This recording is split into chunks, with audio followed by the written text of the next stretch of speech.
na bon sawin pakai Yesu Krista menen chibai ka hin bo ki na ben tu ni ai thu pi ki ting jong hi interest ta jeng apon cha ka lungut banga ka se dinga hele video sawa sounding a hi je in a chom the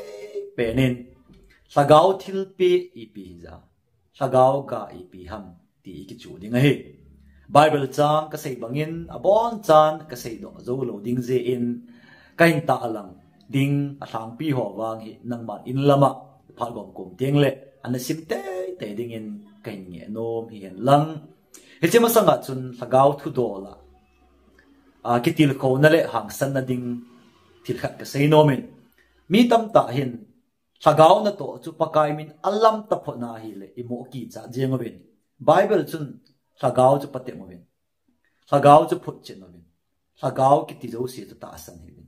anati in sagau phalo thejin tin sagau pha thejin tin a phut chen na ki che ta jing chu Matthew bung sagi cha som ni la khana pakai na mina ti thla ka no do pakai na mina mi ka su da na mina thu ka se ati dingo pakai migilo ho ka he phamo mong po ve ti ding he pakai het pha lo ding pakai mina le si na thilakidang tam ta bol ding mi a ume ti na he cho sei ju te pha la no sai ta nei chu ti ya chu sagau na to sagau tlam thu hi phot chit te ding ita san ding zong le hi chen ding a chun thu pi chau ta len ta a sei the hi jeng zong le pakai Yesu Krista kam cheng mang cha hin adat hian thiem na all sam pen ta chu pakai ba noi le se da la ding ko na sei ju te hi nga chun sagau thing hung tlun ding thu an se yen e si sagau chu hung tlun ting le sagau chun thuta lampi a na pui hoi dingo a hi ati he sagawin thuta lampi a pui hoi dingo a hi ati chun thuta phu de sa uma Bible chun pathin thu e ki pe he pathin a hai khum sa a hen sagawa su hinga chu tia chu aman abon cha anam dek sa a hi ta ji a hen pathin thu hi alado jong thailo abelam jong thailo ti in thu pon mung som ni le bung ni lama chun imuki na bin chu ti hi ji a chun sagaw hi thuta sangin anoi nung pon thuta sangin no chungnung de pon a hin la sagau na to chu thuta phu che na ding le thuta a ata san cha te kai hoi na dinga e ki pe hin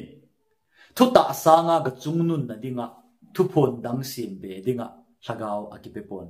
ai le wai le thuta pe la ki chu na ki hil na ai le wai le lam chom so cha na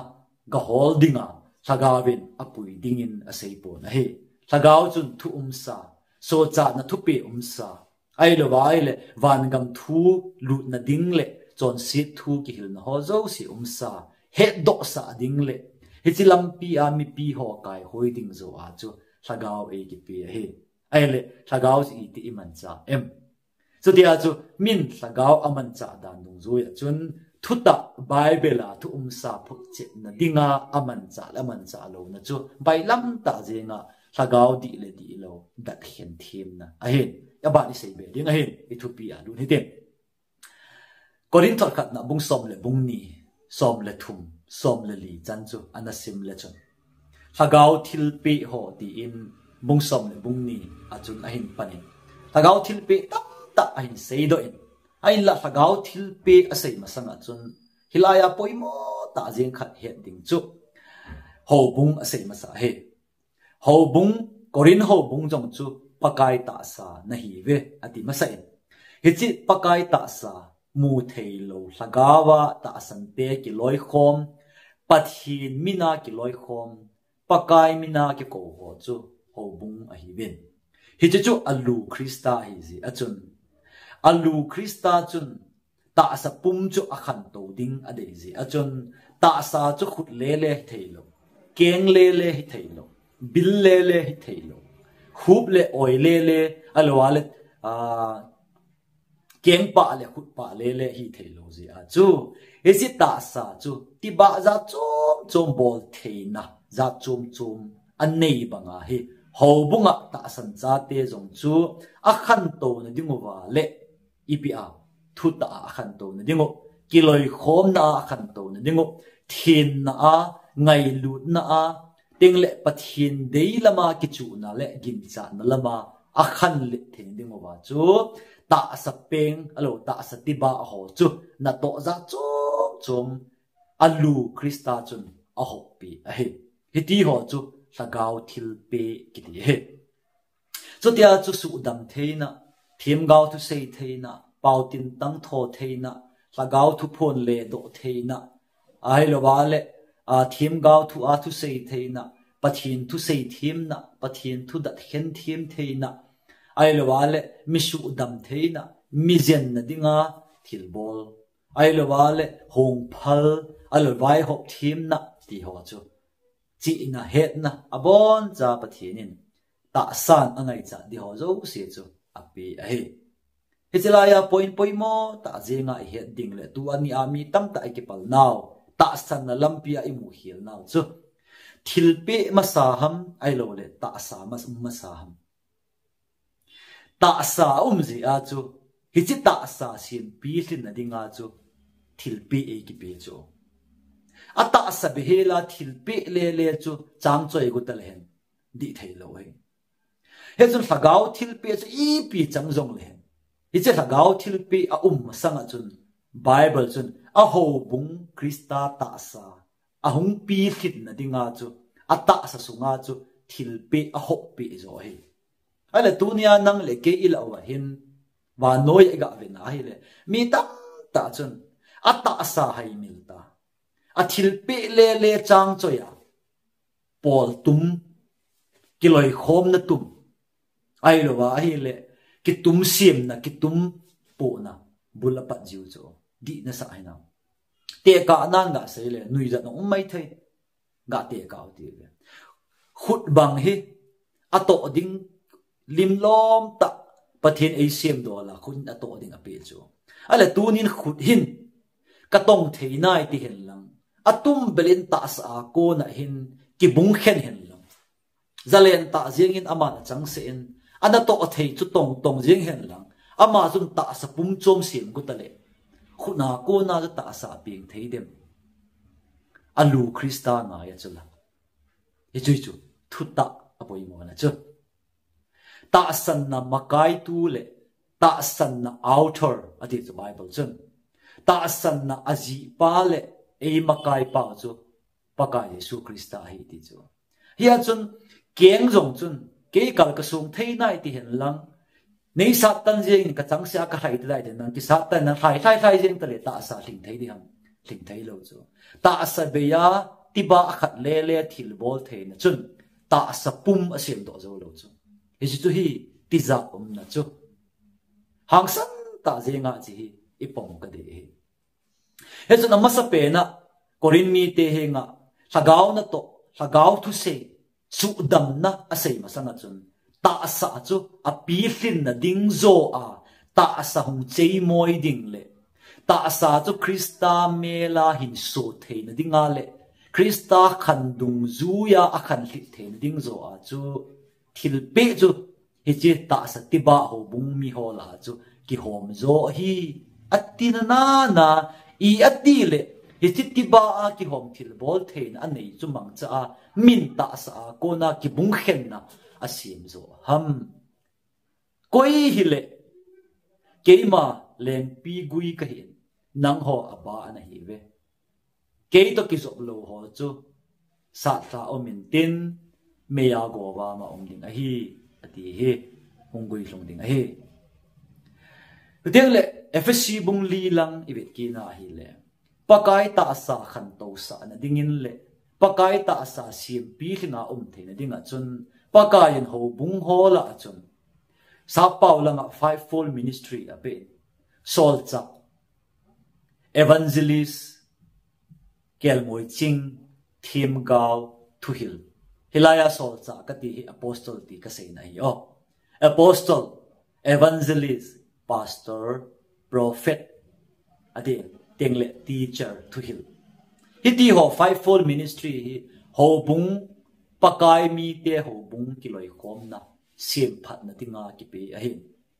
pakai ta sa ho bung ki phut sa cô na ki bung khen na dinga thil pe hi ki pi hi poi ti hi i het angoi poi moi ho bung ki loi khom na chun min thil bol theina su dam theina aneya hi le hi chi ho bung chu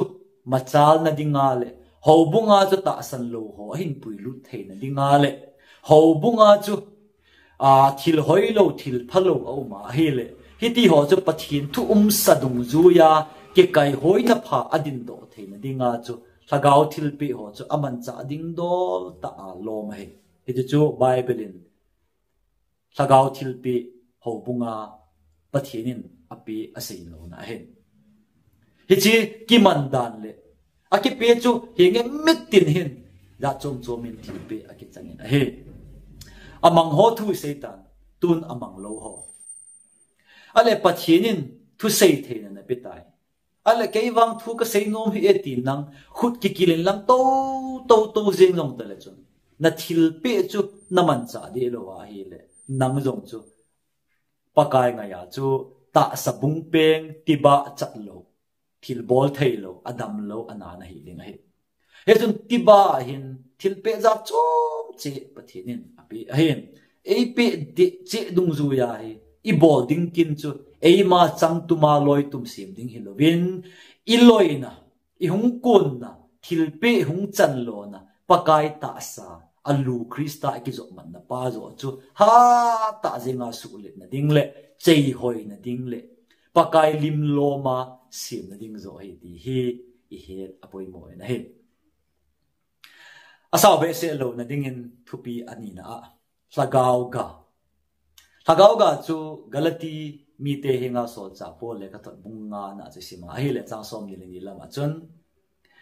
phat chang kipa lungmon ta san tho hat chang ki tim the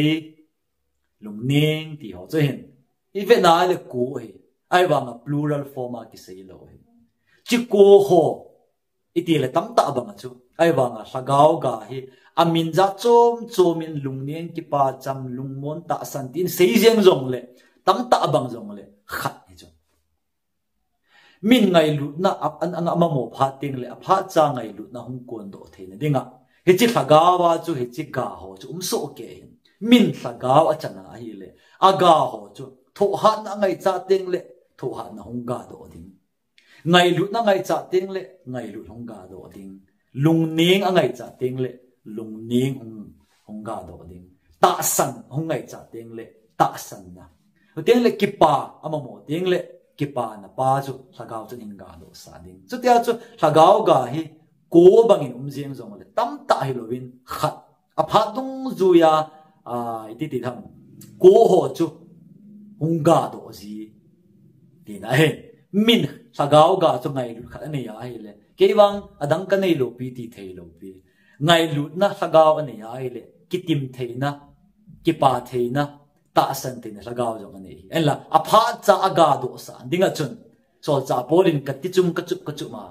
chu ta thu a kanun sa hi ati banga chu eima hai kichuma eima lagaw ngai lu naga thia le i ati le ta san naga thelo ham ti zo a he aga ata san na pa chu hunga do sa dinga hi je ta salam hi ngai tu na hi i tha ji ngai ju lagaw lam ki do na hin thu pi chomin koi ta le hem aga hi ni poi mo chu aga to thil pe i phama za chum na chu hlagau ga hi ta san cha te zo sin ani dinga bible in mandatory ani te dinga kise i bizinem ti le nang ho ti la ya chun ta asalam do la chon hi nanun na khanu yong chu ta asalam do la ga na hi ti chu ta asalam do la ga chu le se chon se ten chen ti taw te zu kham kilit sa hoi tho na za chom pathian do na hiti ho zo se to ta salam ga he ya chu tu ni a pakai jesu krista min kania a hagau thing ka chan ta hi le a hagau chun ta sagama ga pas ei pai tha sa in tin hagau ga ku ho hi ei ga do sa ding ti na he hagau ga nei lo ta san cha chu pathin chai thei lo he koi hele krista hagau nei lo chu Krista hi boy he chun Krista hi na dinga chun aga ema hung kun na dinga chun Krista lagao ni anga jin lagao chan anga jin lagao I chan ta hi le aga cho aga kit lo wa hi le ta sa hing na lai ti na hi chu na nei te le ka nei te ngai lagao ga hi thil pe wang chu ta de thil pe wang chu mi nei bang na nei thei lo ke nei bang na nei thei lo te le nang nei bang chu ken nong ka nei khil di lo he ta sa ti ba a chom a hi banga chu a functioning dung zu ya pathinin pha sa dung zu ya hi lagao thil pe chu api hi ai la lagao thil pe chu phat ta jing na nei tai ama wang nakhan kho achun aga tai le mi ba ka thu sei them ta jing gao thu sei them ta jing nei tai ai lo wa ai le mi su dam the no cha nei tai a hin la lagao ga ngai lu na cham ki pa lung mon thu ha lung ning ti ho cha aman nei tai be jing hen nang hi le a thil pe chu pan na be he them diu ham so mga chun min lagao ga lung nin ho chu nei hen lang ki pa na cham lung mon no nei hen lang a hin wangin lagao ga cha ma aga do jing wanga chun a thil pe thu sei the na ham a thil pe su dam the na ham a thil pe lung mi zen le na ham al thil pe vai hok them nam pa chu man nom da ta hen lang hi le yong chu ti thei de lo hi ya chun lagao ga chu ei ma mi mal hin khu a pathina ko na iga do ndinga ei ki pi te ya pathin cha hi na ga do na hi thil pe hong ki sei teng le wan chun I ta bang thil pe ki chang jing jong le pakai ta sa Krista ho bung sim pi thin hi theina dinga le tieng le akhan le sa na dinga le Krista dung su na pi thin na I pha ma sang se wa dinga a hi ti in Korin mi te to FSC mi te henga chung so cha polen ana sajin a he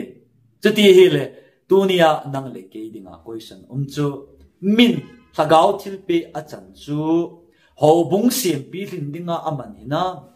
ai lo wale pakai ta sa to ki bung khen na aman cha zo ham atu sei theina thil bol theina chu ta sa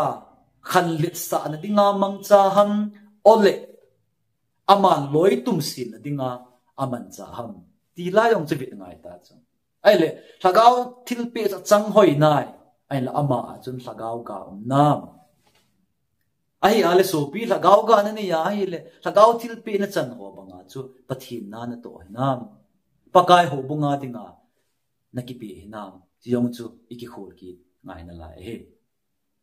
lagao thil pe man khil ji a lamwai na hlung Bible a hian lang te tieng le leisi na thil hlung ho ka se yong ka nomin a video sau be se ding ji in tunia ding in chan hin ka nomin pathin nin phat pa ap le aban su job ding in koi hitin namilung se naw le ni to sa na zalwa ki pa thu kan sei kenin pathin thu ta khang to ding in na bon chawin de sa na kain pewin pathin phat thei bo na changjenin dam se jing ding in kain de sa kenovin pakai na bon chawin pathei na bo taw hen ka ki pa